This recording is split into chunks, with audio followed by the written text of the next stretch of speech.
a lot of the people haven't even heard of Jesus Christ, much less seen a Bible. Who is to say what's morally right and what's morally wrong?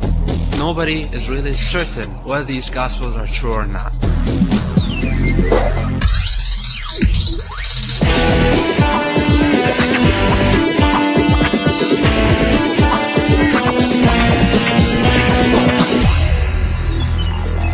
I would like to preface my question by explaining that I myself am an atheist. Is it possible for an atheist to lead and subscribe to a moral, worldly existence? The answer to your question theoretically is absolutely.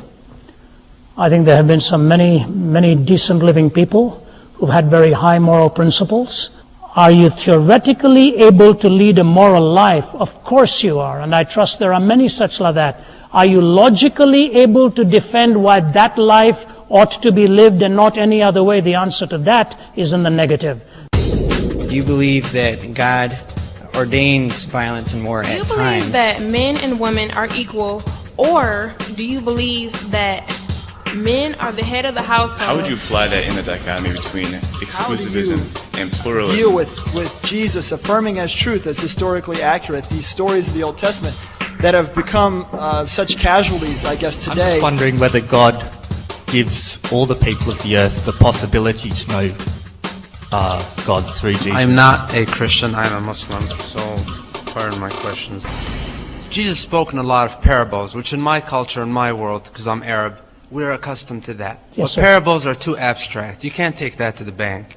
Parables are not the law.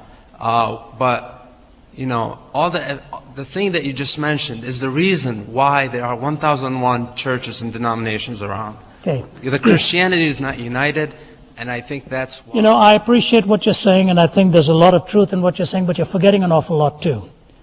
There are scores of Islamic sects as well. Scores of them. The first 3 caliphs were murdered, assassinated. Why?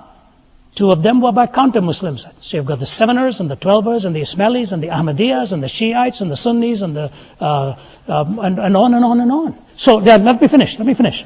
So my point to you is, your point is well taken if you understand one thing. Unity does not have to be uniformity. What ultimately defines whether you're a Christian or not is not what denomination you belong to, but whether you know Jesus Christ in your heart as well. And that you can come to know too. But thanks very much, and we'll see you after the meeting here. Life's purpose. What is it? I'm now 56 years old. I wish so much I were where you are as a university student, because I squandered those years. I wasted the best years of my university life, and I regret it. You've got young, brilliant minds. You're in a great university. You have the privilege of getting the best intellectual stuff you can get. I want you to know, go for it. Do the best you can. Grow intellectually. Grow emotionally. Become a whole man or a whole woman. Complete.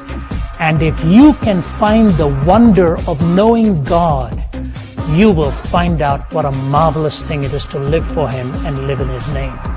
And I just say to you, with the best of minds and the best of heart, it'll all only take second place when you know who's fashioned you and made you for Himself. Learn to worship Him. That will give you meaning in life, and everything spokes out of that.